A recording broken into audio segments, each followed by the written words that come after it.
Hello, everybody. Welcome to another episode of Media Snack Meets. I'm your host, Tom Denford. I'm co-founder and CEO of IDComms. And joining me today, special guest, is Florian Adamski, the global CEO of Omnicom Media Group. Hey, guys. Hello, gentlemen. Where are you? There you are.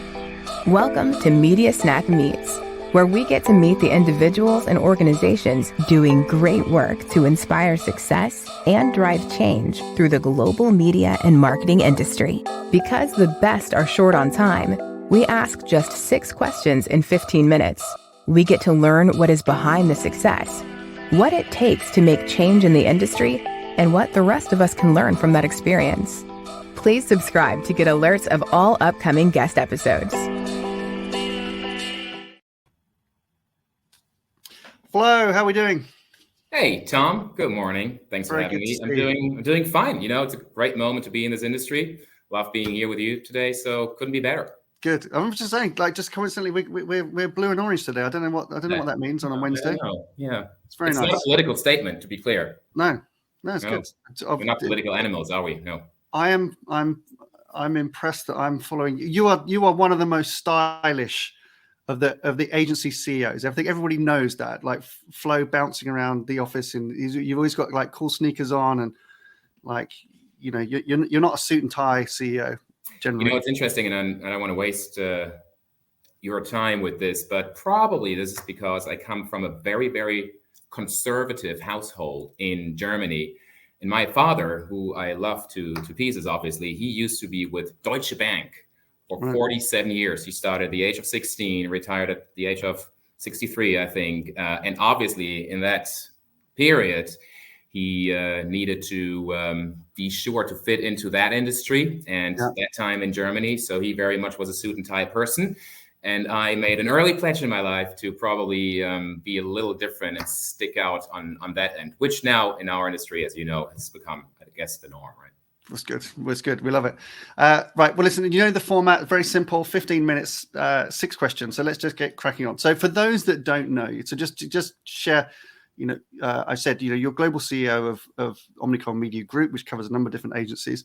But, what do you do? What is your role? And just give me something. You've achieved a lot in your career so far, but something particularly that you're proud of that you've done. Yeah, so I'm Flo. Really nice meeting all of you, and I am the global CEO of Omnicom Media Group. I've been with Omnicom for 26 years, believe it or not, straight out of high school. I started at the age of 19, and really, let me flip that question a little bit to what I'm most grateful and thankful for, which is the fact that Omnicom has allowed me to go from 0 to 100% within the framework that they offered to me. So when I started at the age of 19, I was certainly the most junior, lowest paid member of their global staff of thousands of people, even back then. And over all these years, I found so many open doors and people being in support of what I do and what I represent. And I never felt like I needed to bend a certain way to just do what I do. And so I became this person that really believed in the industry and believed in being able to drive change, make change that is both for the industry that I work in, but also the clients that I have the pleasure to be working for. And it allowed me to follow this trajectory that brought me to this conversation today. And I really, what I'm proud of today is the fact that we try to be this open door organization for everybody, for all the 24,000 people that work on behalf of Omnicom Media Group today, for young people, for young talent, being on a similar path and being able to achieve whatever they need to achieve and want to achieve in life. Good. And you're finding that the future Florians, there's a path through the business for them within Omnicom Media Group. You know what? I think there's a path of the business. It's not only Omnicom Media Group, it's really the industry that we work in. It's fast-paced. There's a high level of curiosity that you need to bring to the table. I think that for some people, all that change might be a little intimidating.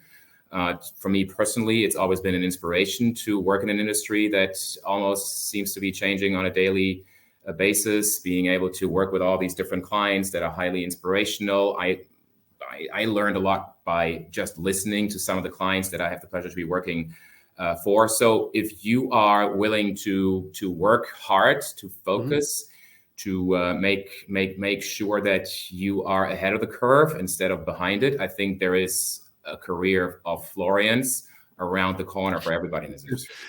Very good. And we're all going to learn a little bit more about you today, which is really good. So, excuse me, Florian. Right. We touched on this a little bit, I think, in what you've just said in the intro. But for you, you have a broad view of the industry, obviously, from where you sit now. So what's the best thing about the media industry from a agency CEO's perspective? Yeah, it's the I think it's the pace. I personally believe that there's a lot of talk about transformation today. It's become a very trendy word of the past couple of years. In reality, I think the media agency industry has been transforming itself over the past 2.5, 3 decades. There was this conversation I had with somebody a while ago that actually dubbed media agencies as being cockroaches, which took me aback for like thought about it. And obviously, I think there is some truth in it, right? Because so often we've been deemed and dubbed as dead and essentially no longer relevant to the industry. And media agencies, I think they found a way to become relevant every single time. And I think with the complexity that we see and the fragmentation that we see in the broader media industry right now, media agencies very much have a relevance and also a future, but it is very fast paced and you do need to stay ahead of it. You need to feel comfortable with that pace and rhythm of change. It's the people. Yeah. I mean, if I turn around, I'm based in New York today, and I just have a large number of colleagues, people that I love working with, that are highly intelligent, talented, inspirational, fresh, creative. I learn something every day. I told you I was in this industry actually with Omnicom for 26 years. No day, no single day is like any other. So it's the freshness, and it's really working across industries, verticals of our clients. Yeah. I enjoy the fact that I have the pleasure to be working on an automotive client on the one day, CPG the next day, and then a financial services company the day after. Again, there's a lot to learn. There's a lot to know. It sometimes is a big ask to understand all of the mechanics of these different verticals, but it keeps you, I guess, fresh and young at heart. Exactly right. Yeah, we find the same. I love that. You can dive into different industries on different days. It's beautiful. That presents maybe some complexity and some challenges, but what we're an industry that sometimes enjoys being under the burden of kind of scrutiny and challenge, and there's always big obstacles to overcome. Again, from a perspective of a leading group agency CEO, what do you see as the challenges that we've got to overcome as an industry? Look, I think overall there's almost like an epic battle between marketing effectiveness and the complexity of the industry. There's not a single challenge that is dominating everything. It is the fact that we act at the very, very tip of the spear of an industry that is constantly changing, whether it's the demise of the cookie, the big conundrum about measurement, connected TV, linear reach and penetration decreasing over time. There are so many things to know and understand and constantly to be updated in this industry that I think for many, many participants in the industry and clients and advertisers, even large advertisers, that complexity and that fragmentation just makes it very, very tough to stay ahead and truly understand how to invest often hundreds of millions of dollars in a way that it is most effective. And that's why I think agencies such as ourselves exist, to make sense of it, to put back together a fragmented world. I'm not saying it's easy, right? This is not for the faint-hearted over here. But so it's really the number, it's the sheer amount and volume of daily changes and challenges that become this overall task that we have to deal with every day. But again, it is a challenge on the one hand. It's highly intriguing on the other hand, if you're open to be addressing change and also open to being part of the solution as opposed to being part of the problem. Good. Well, I'm going to ask you, in a sense, I suppose, how you deal with that. But in this next question, it's quite rare, I think, for people, as you've described, to spend their entire careers these days with single companies.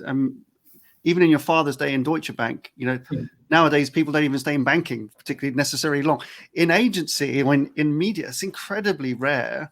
I can only guess that, as talented and as charismatic you are as a CEO and as a future CEO in that business, when you were younger, you must have worked with some good leaders along the way. So our next question is on leadership advice. And I'm really keen on it, like either something that somebody has said to you on that journey that has just stuck with you, that really meant something that you'd be prepared to share, or perhaps something that you share with others now that you find really effective.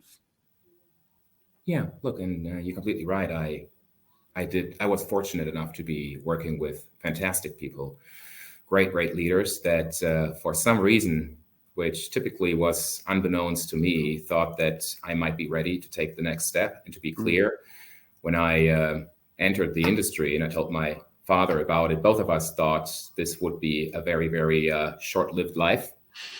And see what has happened, right? And I don't make plans. I don't know what will be happening in 2, 3, 5 years from now. And I never expected to be sitting having this wonderful conversation with you, Tom. So you asked me about advice, and the one thing sometimes I'm being asked the same thing internally. I'm a big believer in something called Atomic Habits. There's also a book which I'm sure you will have read and you will know about. And essentially what it does do is it talks to the belief that instead of striving for perfection and radical overnight change, whether that's your private personal life or business life, you should be striving for continuous improvement. And it rather being the sum of the many, many things that you do on a daily basis and that you try to be better at 1 percentage point tomorrow as opposed to today, that will ultimately get you to something that is much larger scaled. I think people sometimes, even very much in our industry, believe that success can be achieved within days or weeks. And there are so many shiny objects and people stretching themselves to get to this next thing. But then they're only waking up to a huge disappointment when it doesn't happen. So I don't have, as I said, much expectation of what is going to be down the road many, many years from now. I have a pretty specific plan what I'll be doing tomorrow and for the rest of the year. And I'll be striving together with the team to be doing the best work on behalf of our clients, to be the best employer for our talents and employees. And I'll try to do it a little better every day. And I think that's the only way to really operate a pretty scale organization like ours, because everything else is just going to drive you into frustration. Yeah, good. Okay. I have a wry smile. I'd like to try and adopt that as well. It's really hard, isn't it? It's very difficult. Okay. Media, media constantly changing. It never sleeps. It's a 24/7 industry. How do you, as a CEO of an agency, switch out of that? Where would we find you at a weekend or on vacation, just to getting away from it all? What keeps you away from media? Hey, I want to be honest. I live a very fluid life, right? And I met my wife many years ago, and I remember when she and I went on the first vacation together, and I would not be putting away my, at the time, BlackBerry, and she did ask me, "Are you ever off? I mean, isn't there something like a black and white break and boundary?" And I said, "Look, that's just not how I function. The fact that I'm able to respond to some of these emails here right now, on this wonderful stretch of beach, allows me to have peace of mind when I return to the office, because I just know there's not this like huge pile of work awaiting me, all these issues and problems that were not being solved for." So it is a fluid life. And I'll be honest, sometimes that is tough for the family to understand and to live with. My wife obviously has not accepted it, but she's grown familiar to it. I do have 2 young children. They just turned 9 and 12. I spend as much time with them as I can. I try to make it a habit to, when I'm with them, to really make it a focused quality time and putting the phone away, at least for that period of time, and to really create experiences that hopefully are are lasting. I grew up with a father that was pretty hardworking, working as well.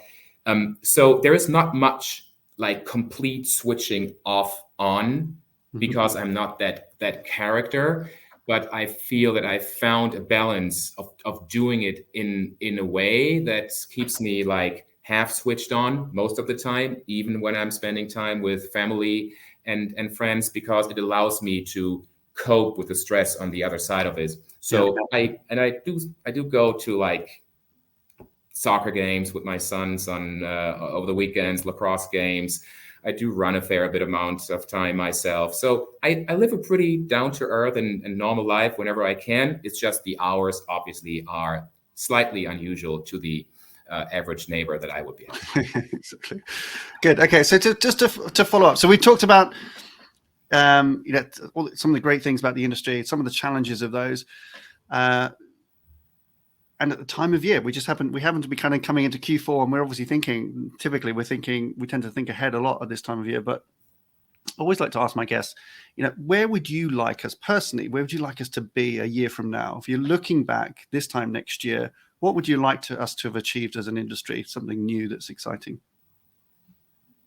Well, there's no shortage of new and exciting in this industry. I have no doubt that in 12 months from now, we'll have a conversation about all the exciting things that happened. I would rather hope for this industry coming together even more, locking arms and trying to solve for some of the challenges that you and I discussed right now in a way that is calm and reasonable. Again, I believe that some of these challenges that we have today, whether it's over measurement, over ID solutions, are being discussed under enormous pressure. And they become quite emotional at times. And there's also pretty aggressive, like vying for what is the best solution. And it's very, very competitive. And I understand this is a competitive industry. I'm very much a part of that. However, I think it also is an industry that needs unification. I think it needs different parties, including yourselves, by the way, Tom, coming together, finding standards, finding solutions, so that clients that will combined spend $1 trillion next year in 2024 actually feel that there is a logical and a rational approach to doing that and justifying that major investment. So really, that is what I'd be looking for. Good. Okay. Well, the tone of the conversation that can evolve, I think I like the idea of that. Thank you for sharing that, Florian Adamski, Global CEO, Omnicom Media Group. Thank you so much for joining us. Tom, thanks. It's been a pleasure, always. Who would you like to meet on future episodes? Please let us know in the comments below. Subscribe to the Media Snack channel, where you will also find previous guests, including leading marketing executives from companies like P&G, Uber, LVMH, Mars, IKEA, and many more. Plus, some of the industry's most provocative thought leaders, such as Belinda Smith, Sir Martin Sorrell, Wendy Clark, Gary Vaynerchuk, and Professor Mark Ritson. You can also get alerts to hear about upcoming new guests. If you liked this episode and think someone else would, then please share it. Thanks so much for watching. See you next time.